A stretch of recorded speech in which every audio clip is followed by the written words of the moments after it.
हजरत Khubaib को गिरफ्तार कर लिया मक्के वालों ने। उस वक़्त गुर्बत थी इस्लाम पर।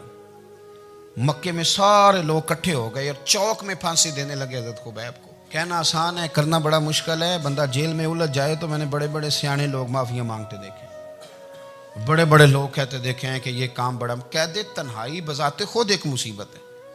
आपको अकेला रहना पड़ जाए ना, ये लॉकडाउन हुआ है तो लोग नफसियाती मरीज बन गए। अकेले रहना, तन्हा रहना कुछ छोटा काम है। हजरत खुबैब अकेले और मक्के का दौर और चारों जानिब काफर, और चौक में जब फांसी पे लटकाया जाने लगा तो अबू सुफियान बोले और बोल के कहने लगे, यार बंदा कोई काम करके बड़ा पछताता भी है कि यार नतीजा क्या निकला। तो माज़अल्लाह आपका भी नतीजा तो फांसी है, तो आपका क्या ख्याल है। ये आप यकीन करें कि लोग सही सही साथ चलते हैं, थोड़ी सी दुश्वारी उठानी पड़ जाए तो कहते हैं मैं गाड़ी ठीक था, पर इन्हीं पत्थरों पे चल के अगर आ सको तो आओ। मेरे घर के रास्ते में कोई कहकशां नहीं है। लोग ना मीठा मीठा खाना चाहते हैं, थोड़ा कड़वा आ जाए तो मुसीबत बन जाती है। कहते हैं सारे ही फलाने से प्यार करेंगे तो मैं करूँगा, सारे मुखालफत भी करेंगे तो हम इंशाल्लाह प्यार ही करेंगे। ये क्या बात हुई कि हम जमाने का रंग देख के चलेंगे। अब बाद लोग पछता रहे होते हैं। हजरत खुबैब से कहा, अबू सुफियान ने अभी कलमा नहीं पढ़ते थे, कहने लगे तू इस वक्त फांसी पर लटक रहा है और तेरे नबी मदीने में और आराम में, और उनके सहाबा आराम में, अहले बैत घर में। तेरे ज़हन में अगर इस वक्त यह बात हो कि इस वक्त तेरी जगह पे वो होते माज़अल्लाह, तो फिर क्या होता। मजमा गैरों का, इलाका गैरों का। ये टाइम आया था अब नारा रिसालत लगाने का। अब टाइम आया हजरत खुबैब ने नारा रिसालत लगाना है, पर लगाना किस तरह है कि काफिर याद रखें। हजरत खुबैब से कहने लगे अगर तेरी जगह हुजूर होते तो फिर तेरा क्या ख्याल है माज़अल्लाह। तो हजरत खुबैब कहने लगे तुम अभी भी नहीं समझे। ठीक है, मैं मक्के में अकेला हूँ, सारे लोग मदीने में हैं, पर मैं पछता नहीं रहा, मैं तो फख्र कर रहा हूँ। मैं फख्र कर रहा हूं इसलिए कि चोरी करके जान नहीं दे रहा, मदीने वाले की इज्जत पे जान दे रहा हूं। मैं फख्र कर रहा हूं। फरमाया सुन, तू कहता है तेरी जगह हुजूर होते और तुम उन्हें यहां माज़अल्लाह फांसी पे लटकाते। फरमाया सुन, मैं तो ये भी पसंद नहीं करता कि मैं घर में बैठा हूं और मेरे नबी को हल्का सा कांटा भी चुभ जाए। हमारा अपने नबी से मोहब्बत का रिश्ता है। एक कांटा भी हुजूर के कदम मुबारक में चुभे हमें बर्दाश्त। मजमा उनका था, नारे लग रहे थे, हमने मुसलमान पकड़ लिया। लेकिन हजरत खुबैब ने अकेले, अल्लाह करे आपको मेरी बात की समझ आए, अल्लाह करे आपको समझ आए, अकेले जब फांसी के तख्ते के करीब नारा लगाया ना कि मैं तो कांटा भी नहीं चुभने दूंगा अपने नबी को, अब सारे हार गए। अब उस एक जुमले ने ना इनको शिकस्त खुर्दा कर दिया। अब बोल कुछ नहीं सकते थे, गर्दनें झुक गई। और जब सन्नाटा छाया तो अबू सुफियान साथ वाले से कहने लगा बाकी सारी बातें अपनी जगह पर हैं, पर असहाबे मोहम्मद से प्यार तो बड़ा ही करते हैं ना।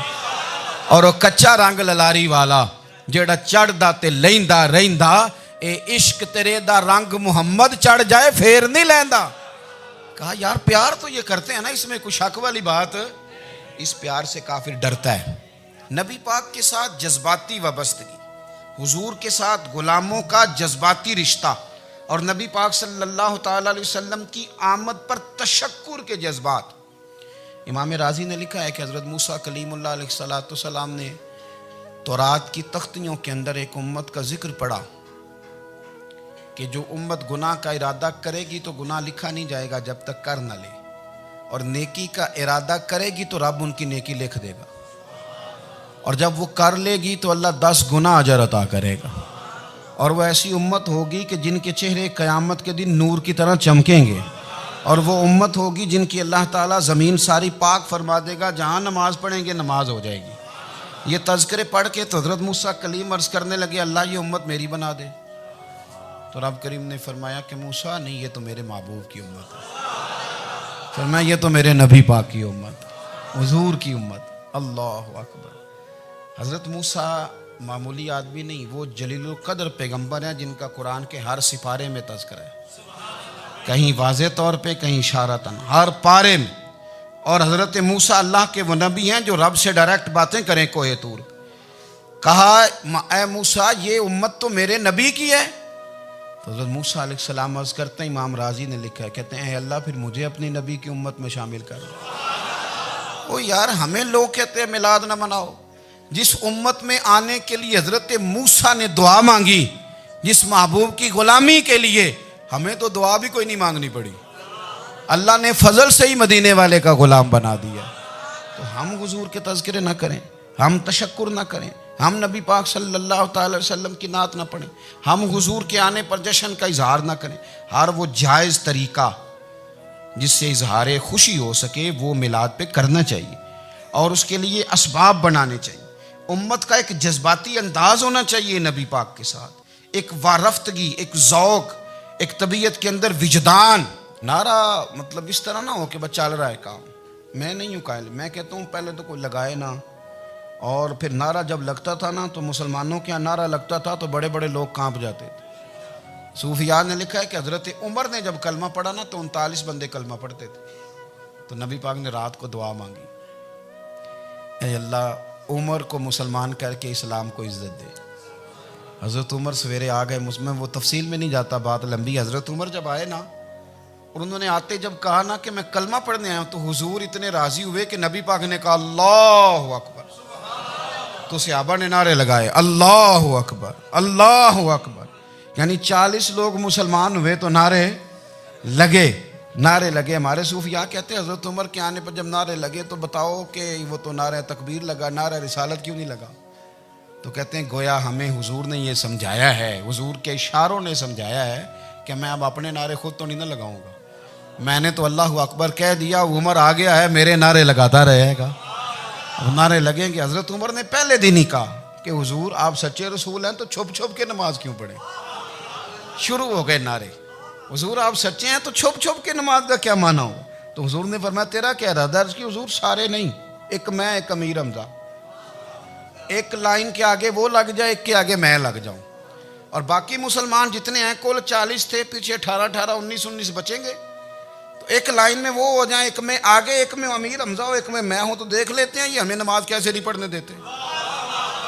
हाँ हाँ देख लेते हैं, आए ना मैदान में, इधर आ सितमगर हुनर आजमाए, तो तीर आजमा हम जिगर आजमाए, और गुलामान मोहम्मद जान देने से नहीं डरते, ये सर कट जाए यहाँ रह जाए कुछ परवाह नहीं करते। फरमाया भी पता चल जाता है ना, एक लाइन में हज़रत अमीर हमजा हो गए, एक में हज़रत उमर हो गए। पहले ये मारते थे, जो हरम शरीफ में मुसलमानों के तरीके पे नमाज पढ़ता था, ये जुलूसों की बड़ी बरकत है, अंदर बैठे रहे ना चुप करके, निकल जाएं तो पता कुछ भी नहीं चलता। जब निकलते हैं ना लोग कहते हैं जुलूस क्या माना है, तो मैं बताता हूँ ना जुलूस का माना क्या है। हज़रत उमर ने बाहर निकले, 2 लाइनों का जुलूस, लंबा भी कोई नहीं, बंदे भी 40, और जनाब फारूक आजम बाहर निकले तो उमर का नारा, उमर का, हजरत उमर ने यूं करके आस्तीने बाजू की चढ़ा ली, और अपने गले में जो उनके रुमाल था ना उसको यूं सीने पे बांधा, और इस हाथ में तलवार थी तो यूं करके बाहर लहराई, कहने लगे ओ मक्के के काफिरो इधर आओ मेरे सामने। जिसने अपनी बीवी बेवा करानी हो, जिसने बच्चे यतीम कराने हो, वो आए मैदान में। मुस्तफ़ा के गुलाम आज सड़कों पे निकल आए, आए मैदान में हमारे सामने हमारा मुकाबला करे, आए ना मैदान में, हम निकले हैं। अब हम यहाँ काबे में एलानिया नमाज पढ़ेंगे, हम पढ़ेंगे, ताकत है तो आओ ना हमारा मुकाबला करो, आओ। कुफर बजाते खुद बहुत बड़ा झूठ है, और झूठ के पैर, बस 2 बंदे निकले तलवारें लेके आगे आगे, तो फिर हज़रत उमर ने एलानिया नमाज पढ़वाई खाना काबा। तो मेरे भाई रसूलुल्लाह सल्लल्लाहु अलैहि वसल्लम के गुलाम तो जब नारा लगाते थे तो हो ही कमाल जाता था। फिर बरेली के इमाम बोले, कहने लगे पेश हक मुजदा शफात का सुनाते जाएं। हुजूर क़यामत के दिन आगे आगे ना, हमारे आगे आगे खुशखबरी देंगे, कहेंगे तुम फिक्र ना करो, आ जाओ मैं तुम्हें बख्शवाता हूँ, मैं तुम्हारी सिफारिश, आ जाओ पीछे पीछे। हुजूर न पेश हक मुजदा शफात का सुनाते जाएंगे। यकीन करें बरेली के इमाम को भी बड़ा ही रंग आता है बयान करने का। कहने लगे आप रोते जाएंगे, अल्लाह को मनाना है ना हुजूर ने, कहते हैं पेश हक मुजदा शफात का सुनाते जाएंगे, आप रोते जाएंगे पर हमको हंसाते जाएंगे। बागे जन्नत में मुहम्मद मुस्कुराते जाएंगे, फूल रहमत के गिरेंगे हम उठाते जाएंगे, और हश्र में होगा हमारा दाखिला इस शान से हम या रसूल अल्लाह का नारा लगाते जाएं। हम या रसूल अल्लाह का नारा। इमाम राजी कहते हैं हुजूर ने एक रुका पकड़ा छोटा सा, एक बंदे को लोग दोजख में लेके जा रहे हैं। अच्छा मुझे एक बात बताओ, फैसला पहले हो गया है, अल्लाह के सामने हुआ है और फैसला हो गया और तय हो गया कि दोजख में जाना है। वो करीब पहुंच गए दोजख के, तो हुजूर ने देख लिया और बताया किसने? हजरत आदम ने। हजरत आदम कहने लगे हुजूर वो आपके गुलाम को दोजख में ले जा रहे हैं। नबी पाक आगे गए, क्या पढ़ते हैं हमारे भाई? हुजूर ने मुझे उनसे छुड़ा के छोड़ दिया। नबी पाक सल्लल्लाहु अलैहि वसल्लम आगे गए, फरमाया इधर आओ, कहाँ लेके जा रहे हो? अल्लाह के सामने फैसला हुआ है ना, फरिश्तों ने किया है ना। फरिश्ते को किसी से बदध्यानती तो नहीं ना करते, फरिश्तों ने जो किया ठीक किया है ना। क्यों लेके जा रहे हो? सोनिया गुनाह ज्यादा है, नेकियां थोड़ी हैं। फरमाया मेरे सामने तोलो। किसी फरिश्ते ने नहीं कहा कि सोने हम माज़अल्लाह हमको बेईमान है, हमारी कोई इससे जिद चल साडा को बनना सान जाए दे नाल। भाई मेरा मतलब है सही तोला है, फैसला है, फरमाया दोबारा तोलो। गोया रब भी फरमाता है जैसे मेरा महबूब कहता है वैसे ही कर। और कोई नहीं, दोबारा तोल लो, कोई हर्ज नहीं, तोलो ना दोबारा। फरिश्ते दोबारा आएंगे, उन्होंने दोबारा तोला, एक पलड़े में नेकियां, एक पलड़े में गुनाह। अब वो गुनाह फिर ज्यादा निकले तो नबी पाक ने ना जेब से इतना सा रुका निकाला। रुके का भी कोई वजन होता है, वो हुजूर ने नेकियों के पलड़े में रख दिया, नेकियां बढ़ गई। फरिश्ते भी चुप कर गए, चलो भाई जन्नत में। मेरी तरह का था ना, पता सारा है सरदार ने की थी, पता तो था ना उसे, मन आनम के मन दानम। तो सीधा हुजूर के कदमों से जा लगा, कहने लगा सोने मैं तो सारी जिंदगी गुनाह करता रहा, ये कौन सी नेकी है? तो हुजूर फरमाने लगे चुप कर, जन्नत का दरवाजा खोल गया, तू जा जन्नत में। हुजूर रुके में क्या है? फरमाया तूने एक दिन दुरूद सलाम नहीं पढ़ा था, मैंने तेरा संभाल के रखा हुआ तेरा दुरूद शरीफ, वो नारे रिसालत भी तूने लगाए थे, वो तू खोल के मेरे तज़किरे मैंने तेरा संभाल लिया। दोज़ख में मैं तो क्या मेरा साया ना जाए, क्योंकि रसूल पाक से देखा ना जाए, मेरे रसूल पाक। सर और मेरी बात सुनो, मैं भी आपको खाना नहीं खिलाता, लंगर मेरे संगी खिलाते हैं, मेरे दोस्त आपको खाना पेश करते हैं। हर जगह आप जाते हैं तो वहाँ कुछ लोगों की ड्यूटी होती है, लेकिन तिरमिज़ी शरीफ सियासिता की हदीस है।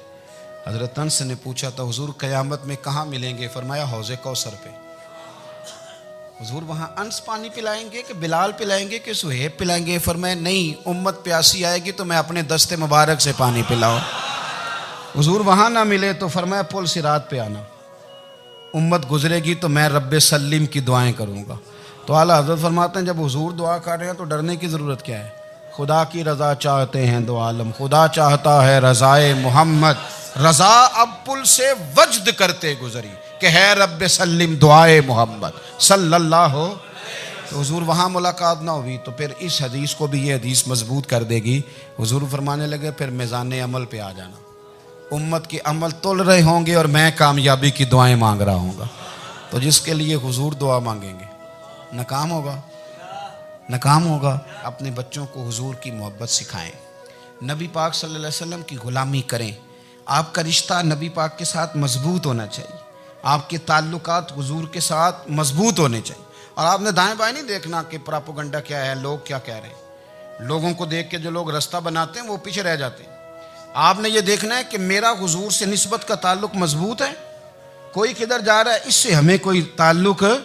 इस वक्त आलमी हालात क्या हैं, कौमी हालात क्या हैं, मुआशी हालात क्या हैं, जर्नलिस्ट क्या कह रहे हैं फलाने के, हमें इससे गरज नहीं है। हमें तो इतना पता है कि हमने अपने नबी को राज़ी करना है। तो इसलिए खूबसूरत महाफिल का जिक्र करें, खूबसूरत दुरूद शरीफ पढ़ें।